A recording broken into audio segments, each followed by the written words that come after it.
What's good, people? It's your girl, Miss Hindzz, and this is Vibes with Us Sessions. Today's special guest is Jordan O. How you doing? I'm doing good, thank you. It's so good to have you here. Thank you for having me. Right, so I got a few questions for you before we have your lovely performance. Let's go. Cool. So I wanted to know, when you were growing up, what artists were you listening to? Because I feel like, I don't know, I could be wrong, but I feel like you might come from like a musical family or musical background. Oh, okay. Yes, I had a musical family. Partially, like my sister was a singer, so I would watch my sister sing and basically just copy what she was doing. I had the feeling. Yeah, it was learned from somewhere. You can see that shit was learnt somewhere. It was learnt somewhere, you know what I'm saying? And yeah, so I, even with the musical influences, like I used to listen to the R&B and pop music she listened to. Artists like, let me give you some, Brandy, Neo, Ashanti, Erica Badu, Lauryn Hill, all of these different artists. And I just copied the music she listened to, and it became my music as well. And I listened to a lot of like gospel and African music because of my dad being Nigerian, and also Caribbean music because my mum's Caribbean. So then that kind of all blended into one. So where's your mum from? She's from Grenada. Oh, amazing. Cool. Yeah, no, I definitely can hear all of that in your music. Everything you just said, all the artists you mentioned, there's no way that you weren't influenced by all of that. Like, there's no way. Cool. So I have a debate that I have with a lot of my friends and artists and stuff, and I just wanted to see what your take on it was. Okay. Do you feel like in the UK, rappers get more love than singers? Oh no. Yeah. Yeah? Yeah. Cool. And why do you think that? I don't know. I feel like in the UK, I think we celebrate kind of rap more. I think that's just what our unique genre is. Whereas with vocalists, I think pop vocalists, yeah, we celebrate them in the UK. But if it's stuff like R&B, nah. I think it's because that's more of an American focused genre. And I think we're only still trying to craft the UK R&B scene. So I feel like because rap and all the kind of deviance from it is more established, that's why it gets more love. Not because it's, I've got to be careful. But not because it's one is better than the other, but I think it's more established than the R&B vocal scene in the UK. But what do you mean by established? Because I feel like a lot of UK R&B singers have come out of recent years and are amazing, and they've been releasing amazing music, and even like, I don't know, like LMA, who's gone on to America, and she's like amazing. And there's lots of other ones in the UK, like I feel like Angel, Ariel's World.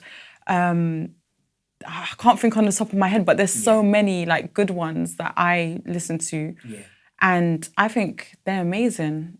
So what is it? What do you mean by established? So when I say established, I think more so just in terms of what's being seen as mainstream on the radio and stuff. I don't think I mean established like, oh, it's not. The sound is not established. The sound's already established. Yeah, but I think in terms of a sound that's pushed in the mainstream, that hasn't kind of been established yet in the UK. Why do you think that is? I just don't think. It's sad, but I feel like it's not something that I feel like the UK really appreciates as much, which is why obviously with like LMA, for example, when she went to America, she blew up because it was appreciated more, as opposed to in the UK, it wasn't like, the genre itself isn't as appreciated. So that's why you don't see it as much in the mainstream kind of radio, mainstream plays and stuff. Do you think that's because like labels and the music industry as a whole kind of caters mainly to a younger generation? Yeah. Yeah? Yeah, I say now more than ever, I'd say they cater to the younger generation. I feel like that as well, because even with like the pop songs that come out or drill, rap, whatever it is, I feel like it's usually the songs that get pushed or the artists that get pushed that they're usually the people that are recognized or appreciated by a younger audience, and they're the ones that they really, push and give the attention to. Yeah.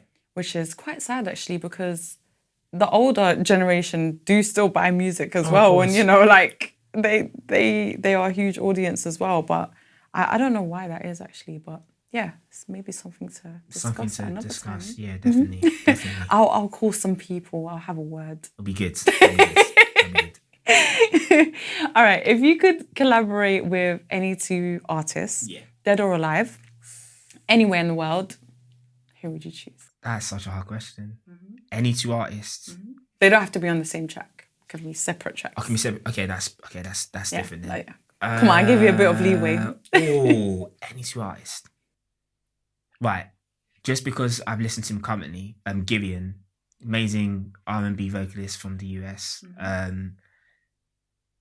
Another person. I'm gonna say Daniel Caesar. Gideon and Daniel Caesar.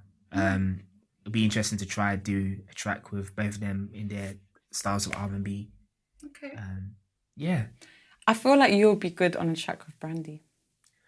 That would be amazing. Yeah. But yeah. Can I change one of them to Gideon and Brandy? I'm gonna take out Daniel Caesar and just say Gideon and Brandy. Okay, cool. So at the start of this year, did you set any goals or New Year's resolutions or anything like that? Not just musically, in general. Oh, yeah. So for me, one of the goals I set this year was I wanted to learn how to drive. Don't know whether that's going to happen now. Yeah. We'll see. It's not too late. It's not too late. Still got time. There's still a chance. Still much more time. But also I said, I guess musically as well, I wanted to release songs, but release a project as well, like another type of EP where it's just laid back, chilled, compared to other stuff that I've written. But I want it just to kind of just be a good vibe, a good time for people to listen to. So cool. Because I know when you jump on my Insta Lives and you always perform stuff, people are like, when are you going to release this? When are you going to release this? Yeah. So I know they're thinking like, when are you going to release stuff? I don't want to push for dates, but are you going to release music this year? Yes, I will release music this year. Okay. And will we get that project this year as well? Yes. Yes? Yes. Promise? I promise. Yeah, you promise now, because you've been telling me for a long time you're going to release music. I know, I promise. It will be released this year. Okay. You said it now, that's it. You can't go back on it. Yeah? 2021, Jordan O is going to release an EP and regular music. Yeah? Yep, that's a promise. That's a promise right there. All right. So if people want to reach out for collaborations, performance opportunities, or any inquiries, what would be the best way for them to contact you? Best way would be to just message me on Instagram. So Jordan O Music. Most of the times I'm able to see the messages. If I don't see the message, it's not because I don't want to, it's because I probably haven't seen the message. So just... Is your email in the bio? Email should be in the bio as well. So email just in case? Email as well. So Instagram first and then emails afterwards. And then I should, get back in contact with people. So. Amazing. Well, Jordan, it's been a pleasure. Thank you very much. Thank you so much for coming down today. I really appreciate it. And I'm really excited to see what you got for us today. Thank you very much. Thank you. And now we will have an exclusive performance by Jordan O himself.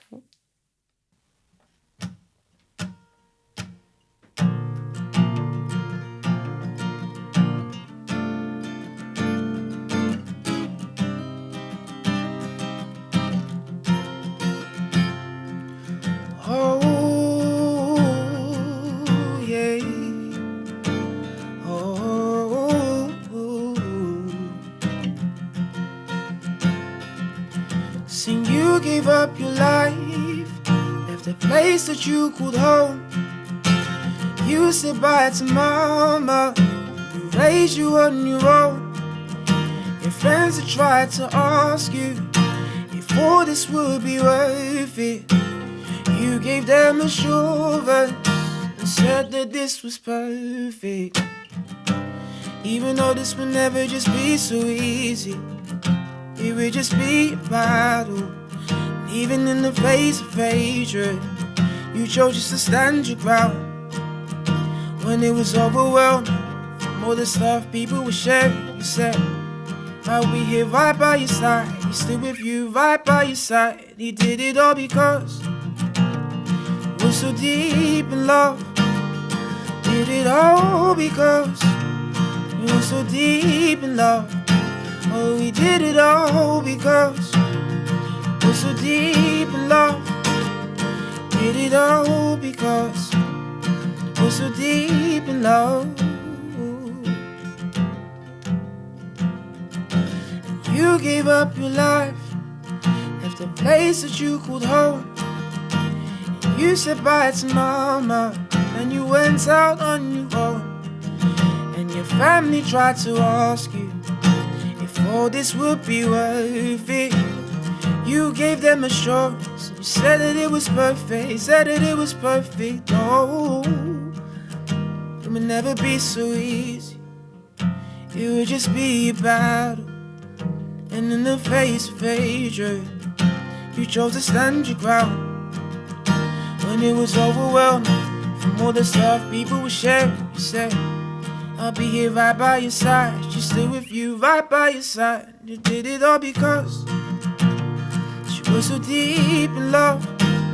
She did it all because she was so deep in love. She did it all because she was so deep in love. Was so deep in love. She did it all because she was so deep in love. Oh, they didn't know how hard it would be, but still they carried on. Yeah, yeah, yeah. Oh, they didn't know just how hard it would be, so they carried on. So they carried on. They did it all because oh, they was deep in love. Oh, they did it all because they were so deep in love. Oh, they were so deep in love. They were so deep in love.